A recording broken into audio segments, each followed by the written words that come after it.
안녕하십니까? 저는 이제 37살이 되는 남자입니다. 아내의 새어머니? 그러니까 저에겐 장모님이지요.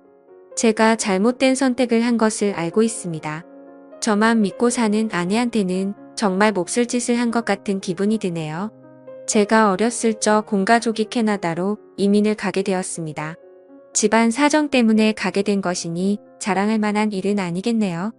아무튼 교민이 많이 없는 곳이다 보니 지역까지 상세히 이야기하면 제가 누구인지 알만한 분들도 있을 것 같아서 혹시 몰라 지역은 비밀로 하겠습니다. 캐나다 북쪽 어디쯤이고 교민 수는 그렇게 많지 않으며 눈이 아주 많이 오는 곳입니다. 개인적인 상황이라 딱히 말씀드릴 필요까지 있는가 싶지만 이민 후 생활은 딱히 좋을 건 없었습니다. 아무래도 한국에서 고생을 한 게 있었기 때문일까? 어머니는 이민 생활 시작 후 다른 사람을 만나 눈이 맞아서 야반도주를 했습니다. 아직까지 연락 한 통 되지 않고요. 아버지 또한 이렇게 살아서 뭐 하겠냐며 이민 생활에 적응을 못하시고 저를 두고 혼자서 다시 한국으로 들어가 버렸고요. 제 나이 24살에 가족들에게 버림받고 혼자서 살아가게 되었습니다. 말씀드렸다시피 교민들이 많은 지역이었지만 그때는 한국 사람이 참 싫었습니다.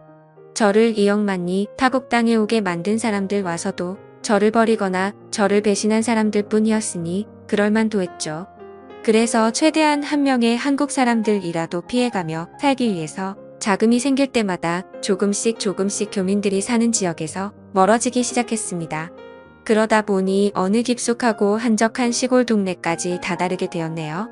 2년 전에 직장에서 한 여자를 알게 되었습니다. 그녀는 제가 저 스스로를 고립시키게 만든 한국 사람이었습니다. 제가 싫다고 느꼈던 감정은 10년이 가까운 세월이 지나고 나니 변해 있었습니다. 아니, 외로움과 그리움을 많이 느꼈던 걸까요? 당시 저보다 7살이나 어린 그녀였지만 그렇게 정서도 공유하고 말도 자연스럽게 통하는 사람을 만나게 되니 서로가 자연스럽게 서로에게 끌리기 시작했습니다. 그렇게 그녀와 가까워지게 되었어요.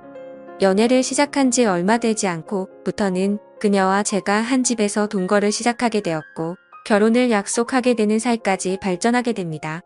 식을 올리지 않아서 그렇다 뿐이지 이미 그녀와 제가 한 집 살림을 하면서 저희는 부부와 다름이 없었습니다. 언젠가부터 주변 사람들에게 그녀를 동거인이 아닌 저의 아내라고 소개를 하고 있었지요.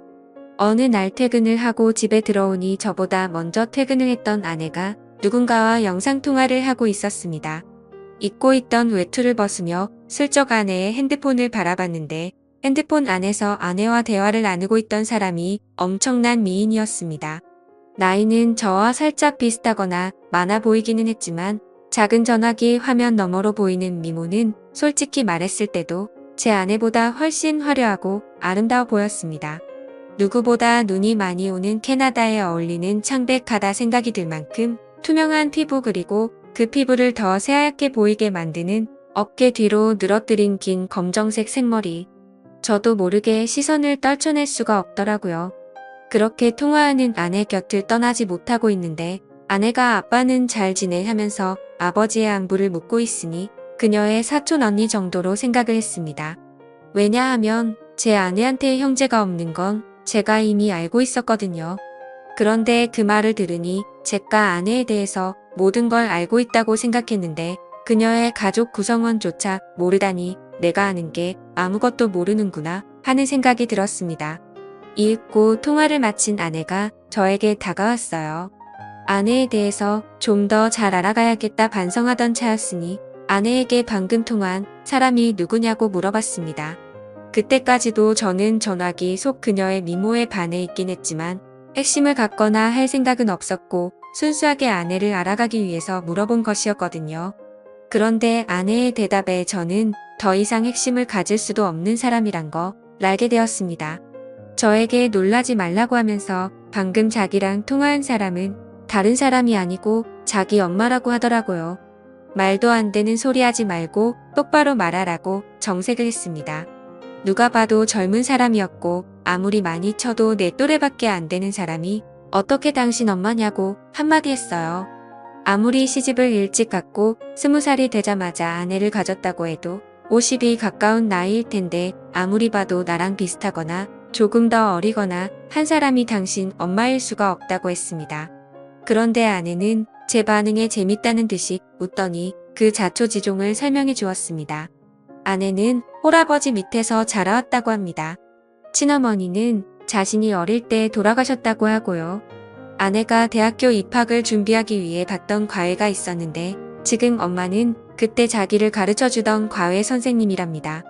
언젠가부터 두 사람이 부쩍 가까워지더니 자기가 대학교에 합격하고 나서는 아버지가 과외 선생님이었던 지금의 엄마와 재혼을 하기로 했다 통보했다더군요. 또래의 새어머니를 맞으면 기분이 어떨까 했는데 아내도 아버지가 혼자서 오랫동안 외로워하는 걸 봐왔고 새어머니인 그녀조차도 같이 동고동락하며 대학교 입시를 준비하는 걸 도와줬던 사람이었으니 그렇게 거부감이 들지 않았다고 하더라고요. 오히려 아버지의 재혼을 환영해줬다고 합니다. 그리고 새어머니인 그녀도 아내를 사랑으로 감싸주었고 친구이자 언니이자 엄마로 재혼 후에도 아내에게 지극정성이었다고 말해주더군요. 아내도 저희 말에 우리가 같이 한 지가 벌써 몇 년인데 이런 개인사도 말을 안 했다니 세상 미안하다며 다시 전화기를 들어 자기의 새엄마를 저에게 소개시켜 주었습니다. 작은 핸드폰 너머로 보이는 그녀의 모습은 아까 봤던 대로 정말 아름다웠습니다. 이번에는 먼발치가 아니라 코앞에서 보고 있는데 요즘 핸드폰 화질이 좋다 보니 코 위에 있는 점까지 또렷하게 보이더군요. 그녀가 눈웃음을 치는데 저도 모르게 속에서 뭔가 불타오르는 게 느껴졌습니다. 그녀를 장모님이라고 부르려는데 입이 잘 떨어지지가 않았습니다. 인정하기 싫다기보다도 저와 비슷한 나이대의 여자에게 그런 호칭을 써도 되는가 싶은 생각이 더 컸어요. 아내는 저녁 준비를 하고 있을 테니 자기 엄마하고 통화 좀 하고 있으라고 하고는 주방으로 향했습니다. 어색해져서 전화를 끊어야 하나 말아야 하나 하고 있는데 전화기 너머 장모님도 알 수 없는 미소를 지으며 저를 바라보고만 있었습니다. 두 사람 사이에 그 어떤 말이 오가지 않았지만 저는 그녀에게 집중을 할 수밖에 없었습니다. 그녀의 앙담은 입술과 지을 듯 말 듯 티도 안 나게 미소 짓고 있는 모습과 그 눈빛에 저도 모르게 그녀에게 거역을 할 수 없겠다는 생각을 했기 때문입니다. 정말 두 사람 사이에 서로 말 한마디 오가지 않았지만 어색함에 조금 불편함을 느끼던 차였습니다. 아내가 저녁 준비가 끝났다고 이제 그만 전화를 끊고 오라고 하더군요. 식사 때문에 정중하게 이만 전화를 끊겠다고 말하는데 그녀가 저를 불러 세우며 저희 개인 연락처를 물었습니다. 조금 의아했는데 아내가 가끔씩 전화를 안 받을 때가 있어서 걱정이 되고는 한이 비상 연락망 정도의 느낌으로 물어보는 거라 해서 설명하더라고요. 그런데 그날 이후로 부쩍 장모님으로부터 오는 연락이 매일 같이 오기 시작하더군요. 사소한 이야기를 하려고 전화를 했다고 싶을 정도로 사소한 이야기를 하실 때도 있었습니다. 저도 싫지만은 않았기 때문에 그 전화에 대해서 그 어떤 의문도 갖지 않았습니다. 겉으로 보이는 외모 때문인지 저에게 전화를 걸어 오는 장모님을 장모님이라고 부를 수가 없었어요. 차라리 누나라고 불렀으면 불렀지 도무지 입이 떨어지질 않더라고요.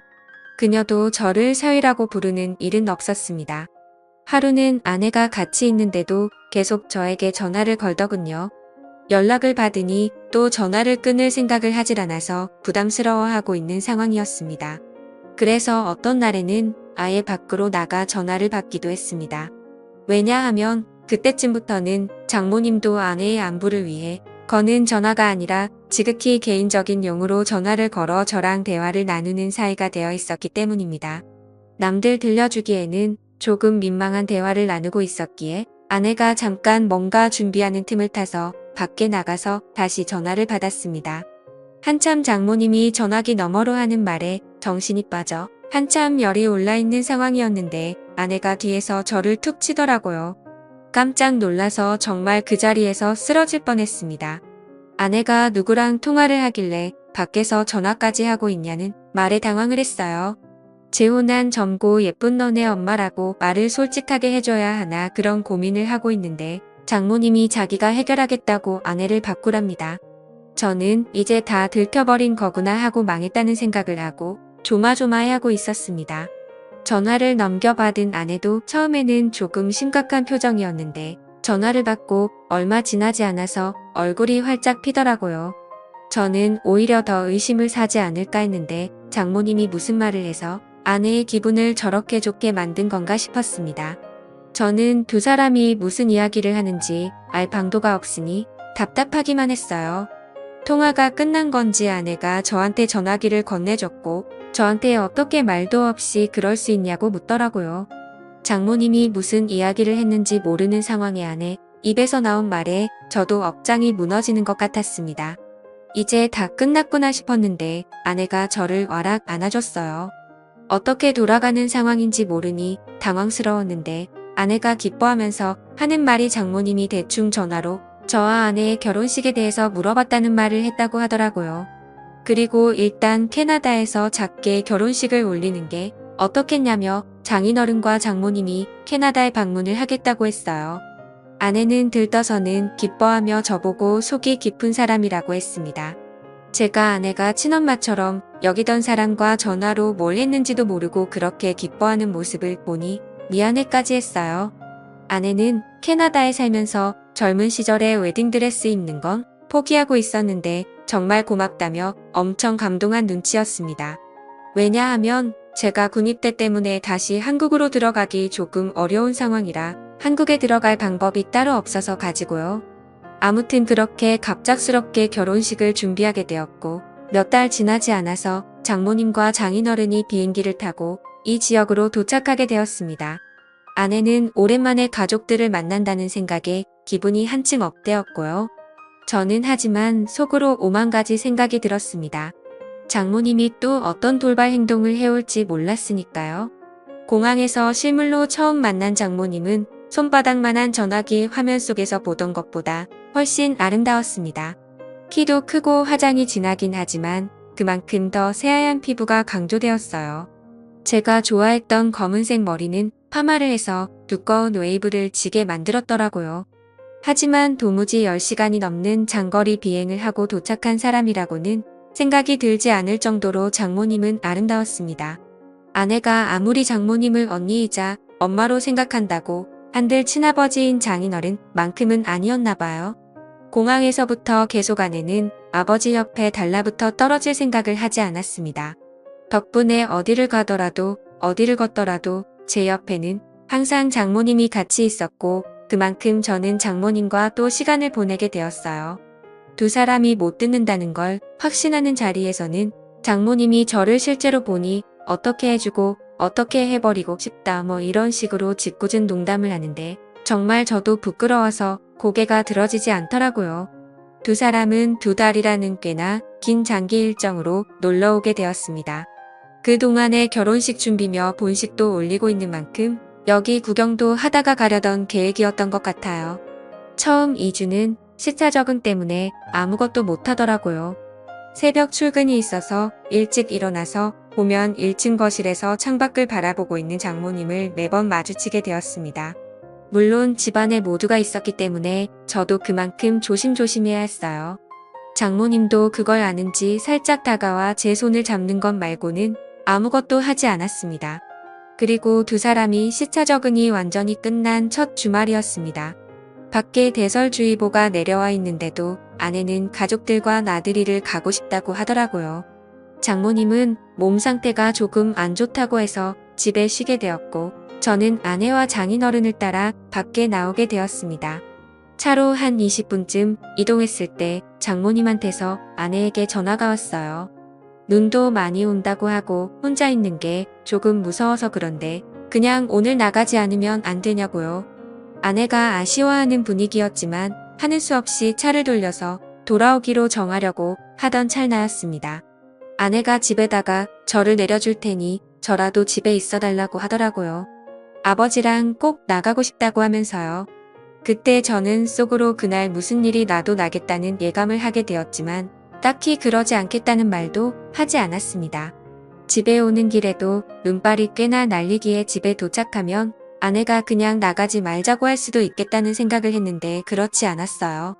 정말 저를 내려주고 두 사람은 다시 출발하더라고요. 솔직히 마음속에는 제가 집에 들어가면 큰 일이 나겠다는 생각이 들어서 갈까 말까 많이 망설였습니다. 그런데 눈이 너무 내려서 결국 집으로 들어갈 수밖에 없었어요. 집 안에 들어가니 장모님은 거실 소파에 누워서 잠에 들어 있었습니다. 잠자는 모습이 참 아름답더라고요. 그래도 이렇게 주무시고 계시니 다행이다라는 생각이 들었습니다. 이불을 꺼내와 자고 있는 그녀의 위로 덮어주었고 소파에서 잠든 그녀를 뒤로하고 저도 방에 들어가서 잠을 청했습니다.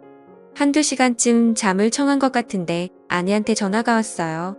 결국 제 예상대로 눈 때문에 갇혀서 이틀 정도는 오도 가도 못하게 되었다는 소식을 전하더라고요.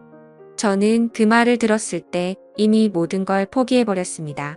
이틀이라는 긴 시간은 제가 제 의지로 저를 다스릴 수 있는 시간이 아니라고 생각을 했어요. 그 길로 저는 거실로 나가 잠든 장모님을 깨웠습니다. 사정을 설명하고 그래서 우리는 이틀 동안 단둘이 이 집에서 지내게 되었다고요. 잠에서 덜 깬 장모님은 저를 보고 슬쩍 웃더라고요. 이제서야 방해꾼이 없어졌다는 말을 하고서는 말이죠. 사실 장모님은 제가 어떻게든 기회를 만들 줄 알았는데 그러지 않아서 답답했다고 하더라고요. 오늘 짧게나마 같이 있게 된 줄 알았더니 이렇게 길게 같이 있게 될 줄은 몰랐다고 하면서요. 저도 이 상황을 기대하기는 했지만 그렇다고 마냥 이 상황을 즐길 수는 없었습니다. 저 때문에 결혼식까지 포기했던 아내의 생각을 하면서 아내에게 죄책감 또한 가지고 있었기 때문에요. 그래서 제 옆에 너무 가까이 붙는 그녀에게 너무 가까이 서 계신 것 아닌가요? 라고 말을 했더니 그녀가 제 입을 틀어막으며 오늘만큼은 장모님이 아니라 그냥 누나가 하고 싶다고 누나라고 불러달라고 하더라고요. 그날 장인어른이 집에 들어온 건 예상했던 이틀보다 빠른 다음 날이었습니다. 문이 열리는 소리에 정말 쏜살같이 재빠르게 제 방으로 뛰어서 도망을 가버렸죠. 장인어른이나 아내는 당연히 장모님과 저 사이에 그런 일이 있었을 거라고 생각하지는 않은 눈치였습니다. 두 사람 다 그냥 눈이 얼마나 왔는지만 이야기하지 저와 장모님이 둘이서 집에서 뭐 했는지는 관심도 없었으니까요. 장모님은 그날 저를 따로 불러내서 또 폭설이 오지 않는다면 어제의 일은 가족들을 위해 우리만 간직하자고 말을 해왔습니다. 그렇게 정말 거짓말같이 더 이상 눈은 내리지 않았고 예정대로 집 근처에 있는 성당에서 두 분의 축하 소개 아내와 저는 결혼식을 올렸지요. 저는 아내에게 비밀을 간직한 채 결혼 생활을 이어가고 있습니다. 장모님은 귀국한 날 이후로 저에게 개인적으로 연락하는 일이 많이 줄어든 상태입니다. 한 번은 장모님과 영상통화를 하고 있을 때 제가 귀국 얘기라도 하면 장모님이 우리 사위가 보고 싶다면서 자기는 캐나다에서 눈이 많이 오던 그날이 아직도 기억이 난다고 하십니다. 저는 그때마다 등줄기에 식은 땀이 흘러내리기는 하지만 아내는 정말 그때 눈 많이 왔다며 맞장구만 쳐주고 있고요. 아내에게 이런 걸 숨긴 채 제가 과연 행복한 결혼 생활을 이어갈 수 있을지는 잘 모르겠습니다. 저도 가끔씩 장모님이 보고 싶을 때가 있거든요. 그래도 이겨내고 한번 살아보려고 합니다. 감사합니다.